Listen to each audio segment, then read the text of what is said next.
Le Seigneur soit avec vous. Évangile de notre Seigneur Jésus-Christ selon saint Jean.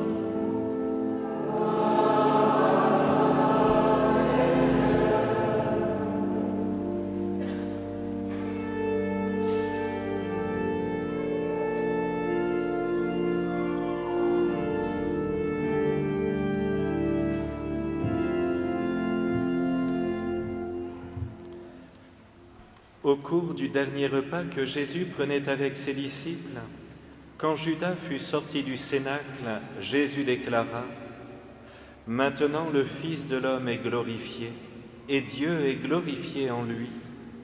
Si Dieu est glorifié en lui, Dieu aussi le glorifiera, et il le glorifiera bientôt. Petits enfants, c'est pour peu de temps encore que je suis avec vous. Je vous donne un commandement nouveau, c'est de vous aimer les uns les autres. Comme je vous ai aimé, vous aussi aimez-vous les uns les autres. À ceci, tous reconnaîtront que vous êtes mes disciples, si vous avez de l'amour les uns pour les autres. » Acclamons la parole de Dieu.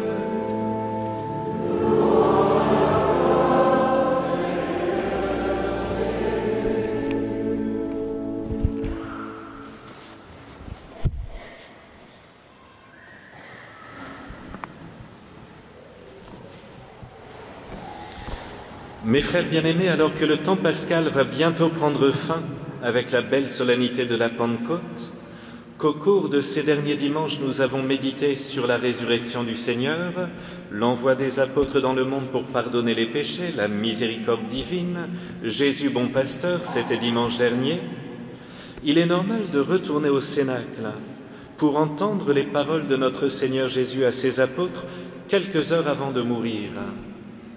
Il leur donne en quelque sorte son héritage. Ici, mes frères, on touche le cœur du cœur de l'enseignement de Jésus.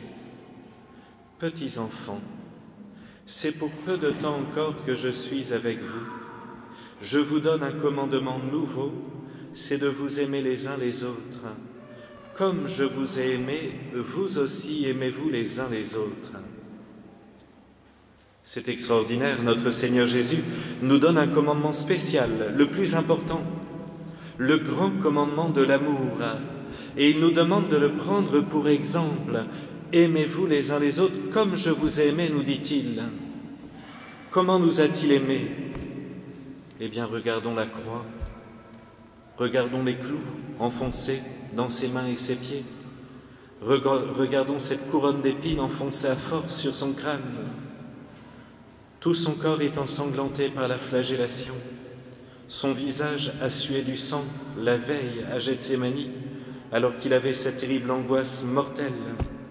Et il nous regarde de son beau regard et il nous dit « Aimez-vous les uns les autres comme je vous aime. » Il nous dit aussi quelque temps auparavant « Apprenez de moi que je suis doux et humble de cœur. » Alors mes frères, Jésus nous a aimés avec douceur et avec humilité. Voilà pourquoi dans ma relation aux autres, pour savoir si je fais le bien, il faut toujours se poser cette question: le Christ aurait-il fait de la même façon à ma place? Aurait-il parlé comme ça? Aurait-il eu ce jugement? Aurait-il tourné le dos à cette personne?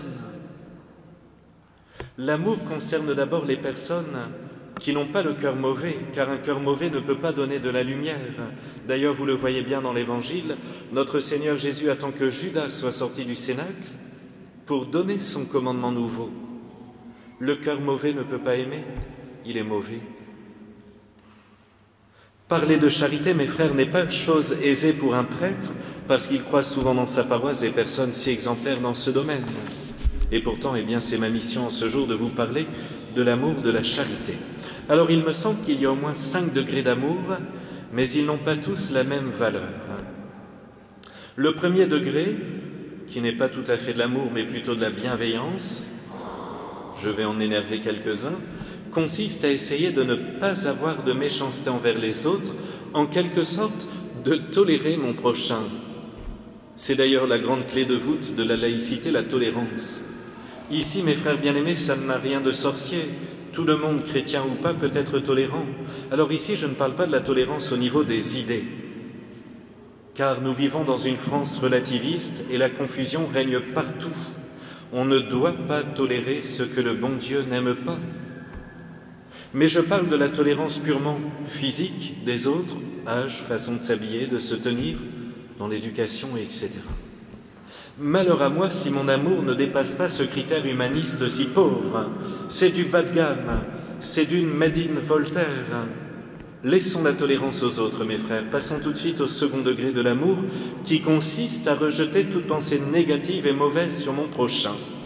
Alors ça semble facile et pourtant, c'est un grand combat, puisque le grappin, le lulu, appelez-le comme vous voulez, vient souvent influencer notre imagination pour nous montrer les défauts des autres et créer en nous une sorte de malveillance et de rejet de l'autre, oubliant d'abord que nous aussi nous avons des défauts.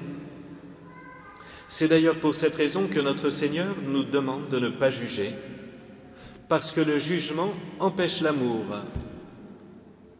Ici, mes frères bien-aimés, il faut vraiment faire un effort, et je vous promets que je le dis chaque jour à mon cœur. Si nous sommes embourbés dans la boue des jugements, empressons-nous de rejoindre le chemin indiqué par le Christ. La manière dont vous jugez servira aussi pour vous. Comment faire pour contrebalancer les mauvaises pensées de mon imagination sur les autres? Eh bien, il faut remplir celles-ci par de belles pensées. Par exemple, sainte Thérèse de Lisieux, qui souffrait beaucoup de la part de certaines sœurs, disait « Je préfère essayer de voir en elles les qualités et les vertus qu'elles ont, plutôt que de constater leurs défauts et leurs péchés. » Nous aussi, mes frères, essayons de le faire. Lorsque je croise une personne, eh bien, que je vais tout de suite juger parce qu'il y a quelque chose dans son comportement qui me déplaît, essayons plutôt de voir ses vertus. Essayons de se dire, eh bien, si j'avais eu son éducation, si je vivais ce qu'elle vit actuellement, est-ce que je serais différent d'elle? Peut-être je serais pire. Ou alors, surtout, et ça c'est la technique de la très sainte Vierge Marie qui m'entend maintenant, c'est de toujours contempler les choses que Dieu donne dans notre vie. Elle méditait tout cela dans son cœur, et donc forcément parce qu'elle était unie au Père Céleste, eh bien elle ne voyait pas les péchés des autres. Et c'est toujours pareil aujourd'hui, vous allez à Lourdes, elle est là dans le creux du rocher, elle accueille ces millions de pèlerins, elle ne regarde pas leurs péchés, elle les accueille, elle essaie de faire en sorte qu'ils soient touchés par la grâce divine. Demandons cette grâce, mes frères, et bien d'avoir cette petite vie spirituelle qui fait en sorte que toutes mes journées soient tournées vers le ciel en gardant les pieds sur terre. Troisième degré de l'amour, qui est beaucoup plus rare et qui consiste non seulement à tolérer, enfin à être bienveillant, à rejeter les pensées mauvaises sur les autres, les mauvais jugements, mais à s'intéresser à eux, à les saluer, à s'enthousiasmer sur ce qu'ils font dans leur vie, en essayant de les écouter, à prendre un peu de temps à la sortie de la messe, par exemple, avant de rentrer chez soi. Puis-je rentrer chez moi paisiblement avec le corps du Christ dans mon âme, c'est-à-dire la très sainte Trinité qui est là, en laissant de côté tant de personnes seules, rentrer chez elles, sans peut-être une poignée de main, un sourire, que sais-je, une parole de tendresse, un peu d'amitié, au moins ça. Ici, c'est une question de se décentrer de soi, d'autant plus que celui qui s'intéresse à ses frères trouve beaucoup de bonheur à le faire. On va essayer de le faire à la sortie sur le parvis.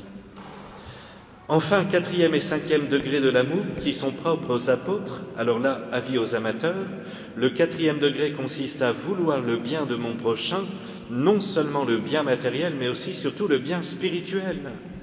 Car comme vous le savez, lorsque l'âme retrouve de la lumière, le corps retrouve la vie. Il est plus facile de nourrir son frère, de le vêtir, que de le faire avancer dans la foi. Ainsi, celui qui commence à se préoccuper du bien spirituel de son frère, en cherchant à passer du temps avec lui, en essayant de transmettre l'amour qui nous vient du Christ, et ça peut prendre des années, celui-là met en application ce commandement de l'amour que le Christ nous demande. Je dois veiller au bien de l'âme de mon frère. Enfin, l'ultime degré de l'amour, qui ne peut se faire que dans la mesure où nous ne formons plus qu'un avec le Christ, c'est celui de donner sa vie, au mépris de soi-même. Ça peut être bien sûr dans le martyre physique, Ça peut être dans le martyre de la charité, en supportant jusqu'au bout des choses très difficiles tout en aimant. Et je vous assure que j'ai vraiment de très beaux exemples autour de moi. Je pense par exemple à des vieux couples qui ont supporté patiemment les combats de la vie, qui continuent à essayer de s'aimer, même si c'est très difficile. Je pense à des parents envers leurs enfants ou leurs petits-enfants, ou envers leurs grands-parents. Là, vraiment, c'est un très haut degré de charité. Ou alors, il y a par exemple certaines personnes malades qui, malgré les souffrances physiques terribles, eh bien, sont capables de rester tournées vers les autres, petit à petit, eh bien, de supporter patiemment la souffrance en aimant les autres. Là, vraiment, c'est une sorte de martyr encore. Il faut reconnaître, mes frères, que c'est un programme qui, humainement parlant, n'est facile pour personne. Et c'est pour cette raison que la grâce du baptême est censée nous aider à aller plus loin dans ce domaine et à ne pas faire comme tout le monde. Entre la grâce de la Sainte Communion que nous allons recevoir, la présence de l'Esprit Saint en nous, la prière de l'Église pour chacun de nous, la grâce efficace de la confession mensuelle, il serait tellement triste de ne pas grandir en charité avec les années. Alors, haut les cœurs, mes frères, c'est à chacun de promettre à Jésus, aujourd'hui, au cours de la messe, la ferme résolution de l'imiter un peu plus dans la charité, dans l'amour. Et pour les personnes qui ne voient pas comment faire, parce qu'elles ne voient pas grand monde dans leur journée, pour les personnes âgées, les personnes malades, souvenons-nous qu'il est toujours possible d'aimer, tout spécialement par la prière. La prière est un acte d'amour magnifique, concret. Quand on demandait par exemple à Sainte Bernadette si la Sainte Vierge était souriante, elle répondait « Oh oui, elle a un si beau sourire ». Mais elle était très triste le jour où elle a dit de prier pour les pécheurs. C'est bouleversant, mes frères, d'entendre ça. Ou encore quand on voit comment les 3 petits-enfants de Fatima se sont mis à changer radicalement de vie après avoir eu la vision de l'enfer que Marie a voulu leur faire voir, afin de toucher nos cœurs. Je me dis que nous pourrions tellement faire pour les pauvres pécheurs, particulièrement pour les mourants. Quelques Je vous salue Marie, ça et là. On prie 3 Je vous salue Marie le temps de rentrer à la maison, pour ceux qui sont en train de mourir, pour les âmes du purgatoire. Je pense à tous ceux qui, grâce à ces quelques prières, eh bien, s'en vont vers le ciel, au lieu d'aller vers la mort éternelle. C'est quoi, mes frères, 3 Je vous salue Marie? Et quand on passera de l'autre côté, en arrivant devant la porte du paradis, une multitude de personnes viendront vous saluer. « Bonjour, vous allez bien ?» Mais on se connaît. « Mais oui, vous aviez prié 3 Je vous salue Marie ce jour-là quand vous étiez en randonnée. Eh bien, ça m'a permis d'entrer au ciel. » Ah bon? J'aurais dû en faire beaucoup plus. Allez, mes frères, je termine ici, mais puisque cette semaine, nous avons fêté un grand saint de notre diocèse en plus, je ne peux m'empêcher de rappeler quelques détails de sa vie. Vous allez voir, ça va nous aider à grandir dans la charité. Je pense bien sûr à Saint Michel Graicoitz. Il est né au moment de la Révolution française dans un petit village du Pays Basque. C'est un garçon de la montagne. C'est un travailleur, il était costaud. Plus tard d'ailleurs, ses confrères diront de lui qu'il pouvait briser une table d'un simple coup de poing. J'espère qu'il ne l'a pas fait. Il faut reconnaître alors qu'il aura la grâce d'avoir des parents pieux et surtout exemplaires, travailleurs, fidèles, honnêtes. Il dira d'ailleurs lui-même « Sans ma mère, sans ma bonne et pieuse mère, je sens que je serais devenu un scélérat. » Ça en dit long. Alors qu'il n'avait que 4 ans, alors là je trouve ça magnifique, il tremblait lorsque sa mère lui disait d'une voix grave devant les flammes qui pétillaient dans l'âtre « Mon fils, c'est dans un feu bien plus terrible que Dieu jettera les enfants qui font le péché mortel. » Magnifique cette maman. Aujourd'hui on se moque de l'enfer, on ne parle plus de tout ça. On se dit tout le monde va au paradis, mon fils tu peux continuer à jouer, pas de problème. Non mais j'exagère mes frères, c'est vrai que c'est compliqué. Il fallait aujourd'hui que je vous parle un peu des téléphones. Mais vous voyez à l'époque, on était sérieux, on prenait le salut de l'âme au sérieux. Et ça n'empêchera pas Saint Michel Graicoitz d'être extrêmement fidèle au bon Dieu, mais en même temps extrêmement miséricordieux. Vous voyez, il faut tenir les deux. D'ailleurs, on disait que tous les soirs, il aimait prier ses psaumes. On lui avait appris les psaumes particulièrement pour la bonne mort. Tous les soirs, il priait quelques dizaines de minutes, un petit peu comme nous le soir, avec Facebook, TikTok, X et que sais-je. Là, ça y allait, ça priait en ce temps-là. Alors je ne peux pas vous raconter toute sa vie. Simplement, nous nous souvenons que ses parents ne pouvaient pas lui payer ses études de prêtre, puisqu'à l'âge de 16 ans, il leur demande pour entrer au séminaire. Là, c'est magnifique, c'est la grand-mère qui dit « Ah non, un petit-fils prêtre ». Alors là, elle s'est mise à partir à pied à Saint-Palais, 20 kilomètres, elle était âgée, la grand-mère, avec son bâton basque. Et elle allait voir le doyen. Et le doyen tout de suite lui a dit « Pas de problème, j'accueille votre petit-fils, il vivra au presbytère, je lui demanderai quelques services, mais il étudiera au collège. » Et c'est là qu'il va étudier pour être prêtre, mais alors là, vous allez voir, ça commence bien. Au presbytère, il doit tout faire. Il faut rendre service à monsieur le curé, il faut sortir son cheval, le nourrir, lui donner à boire. La bonne du curé qui prépare le repas lui demande d'aller fendre des bûches tous les jours, de l'aider à faire la vaisselle. Ça n'arrête pas. Il faut accompagner monsieur le curé pour porter le saint viatique, comme le faisaient les enfants de chœur de l'époque, avec une petite cloche. Il traversait le village, il sonnait la cloche pour dire « Attention, monsieur l'abbé passe avec le Saint-Sacrement pour aller visiter un malade ». Alors je ne vous dis pas, quand il neigeait, il faisait froid, ils étaient en soutanelle, comme ça, mais il fallait accompagner monsieur le curé. Les jours d'enterrement, le curé disait sa messe très tard le soir. Les jours de voyage, très tôt le matin. Et il fallait toujours qu'un enfant de chœur vienne servir la messe, jusque dans les années 62, au Concile Vatican II. Mais à l'époque, il fallait toujours un enfant de chœur pour la messe privée. Donc il n'arrêtait pas. Alors qu'est-ce qu'il faisait? Eh bien, au lieu de se plaindre, il étudiait la nuit. Il étudiait le latin, parce qu'il n'avait pas eu de bonne formation tant qu'il travaillait à la ferme, mais là, il fallait rattraper tout ça. Et il va devenir premier de classe. Magnifique. Très vite, on va l'envoyer à Bayonne, il va vivre à l'évêché. On va lui dire « tu vas étudier au séminaire », mais là, en même temps, à l'évêché, tout le monde lui demande des services. L'évêque, les chanoines, le recteur de la cathédrale, il n'arrête pas. Et avec ça, bien sûr, la bonne de l'évêché lui demande de venir laver les marmites. Elle est très méchante, toujours de mauvaise humeur. Alors il se dit, mais c'est pas possible, je vais essayer de mieux l'aimer. Alors il vient laver les marmites, les gamelles, il est toujours joyeux, il chante, il en redemande, il redescend le soir pour faire la vaisselle, et petit à petit elle devient plus bonne avec lui. Elle va lui recoudre ses mouchoirs, lui laver son linge, et ils vont devenir amis.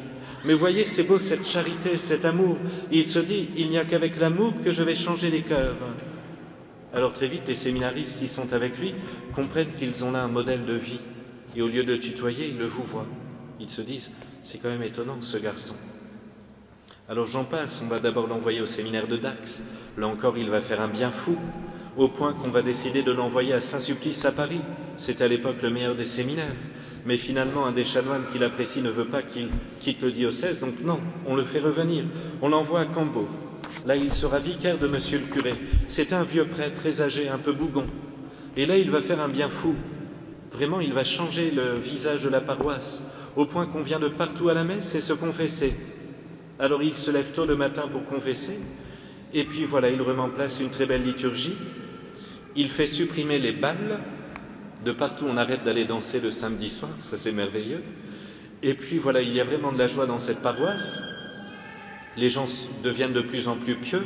Il va fonder le petit groupe du Sacré-Cœur de Jésus. Là, ce sont des centaines de paroissiens qui s'y engagent. Même le vieux maire, un vieux voltairien, est conquis par la bonté de ce prêtre. Alors là, il faut prier, hein, mes frères. Son ministère de prédilection, c'était la confession. Certaines veilles de fête, il se rendait à 3 heures du matin au confessionnal et les gens venaient. Je vais peut-être essayer, tiens, dimanche prochain, 3 heures du matin, j'ouvrirai les portes. Non, je rigole, mes frères. Il y a déjà le dimanche soir, il y a encore de la place pour la confession. Et puis en 1825, il est nommé professeur au séminaire de Bétara. Mais là, l'évêque lui dit, il y a 60 séminaristes, c'est assez médiocre, il n'y a pas une très bonne formation, vraiment ça va pas bien, certains professeurs sont assez progressistes, je compte sur vous pour, en cachette, essayer de relever tout ça. Là, il va être exemplaire. Il remet de l'ordre dans le séminaire, malgré le supérieur qui n'est pas très gentil. Et ça va être compliqué parce que certains séminaristes ne l'aiment pas et vont commencer à l'expier pour le piéger. Mais alors, ils vont être bluffés parce que la nuit, par exemple, il se cache devant sa chambre et il se rend compte qu'il se couche à 2 heures du matin. Il étudie, il prépare ses cours. D'autres séminaristes se disent « oui, j'irai voir très tôt le matin, voir s'il fait grasse matinée ». Mais en fait, à l'aurore, il est déjà debout en train d'étudier et de prier. Et puis le matin, il mange des croûtons de pain rassis, il se sacrifie pour les âmes. Là encore, il va toucher les cœurs. Mais ça va commencer à être difficile avec son évêque, puis on va renvoyer les séminaristes à Bayonne. Il se retrouve tout seul dans ce grand sanctuaire. Il faut dire, mes frères, que le sanctuaire de Bertharam était magnifique. D'abord, il avait brûlé en 1569 par les protestants qui y avaient mis le feu. Il est restauré en 1616, enrichi par Hubert Charpentier de son calvaire remarquable, qui trouvera d'ailleurs sa réplique dans celui du Mont Valérien à Paris. D'ailleurs, ce sanctuaire est toujours magnifique. Et donc, il se dit, puisque je n'ai plus de séminaristes, eh bien, je vais m'occuper du sanctuaire. Et là, de nouveau, on vient de partout pour se confesser. On vient à la messe. On est heureux de recevoir la grâce des sacrements. C'est la Révolution, c'est la fin de la Révolution française, ou plutôt le désastre de la Révolution. Il y a une pauvreté terrible dans les villages alentours. Beaucoup d'enfants ne peuvent plus aller à l'école, ne sont plus catéchisés. Il y a des prêtres jureurs dans les paroisses. Donc c'est compliqué, on ne fait plus trop confiance à certains prêtres. D'ailleurs, vous voyez, on y revient petit à petit, puisqu'on nous oblige, les prêtres, à avoir des célébrettes avec puce électronique. Vous verrez qu'un jour, ce sera un moyen de contrôler vos prêtres, mais c'est comme ça. Et donc, à l'époque, eh bien, il doit tout refaire. Et c'est là qu'il va profiter qu'il y ait cette belle communauté des filles de la Croix en leur disant « faut évangéliser. On va accueillir les familles pauvres, c'est pas grave. On nourrira les familles, on catéchisera les parents et les enfants, on leur donnera des enseignements. » Et là, il va faire une œuvre magnifique, au point qu'on vient de partout, et des jeunes hommes bien, demandent à l'aider dans sa prêtrise. Et c'est là qu'il va fonder les frères du Sacré-Cœur de Jésus, qui vont faire un bien fou. Cette œuvre va vraiment porter beaucoup de fruits. Je termine ici, il mourra d'épuisement. Pendant 9 ans, il sera alité par une paralysie, il souffrira beaucoup. Il aura aussi l'occasion de rencontrer Sainte Bernadette, de faire partie de ceux qui l'interrogeront sur les apparitions. Lui, il n'aura aucun doute sur les apparitions de Lourdes. Et il mourra déjà en odeur de sainteté le jour de l'Ascension. Et il sera béatifié quelques années plus tard, le jour de l'Ascension, il me semble, par le pape Pie IX, à vérifier. Vous voyez, mes frères, je me dis que parce que ça a été un homme extrêmement charitable dans son enfance, Dieu l'a béni tout au long de sa vie. Voulons-nous à notre tour, bien, grandir dans cet amour que Jésus nous demande? Retenez de moi, nous dit Jésus, que je suis doux et humble de cœur. Ainsi soit-il.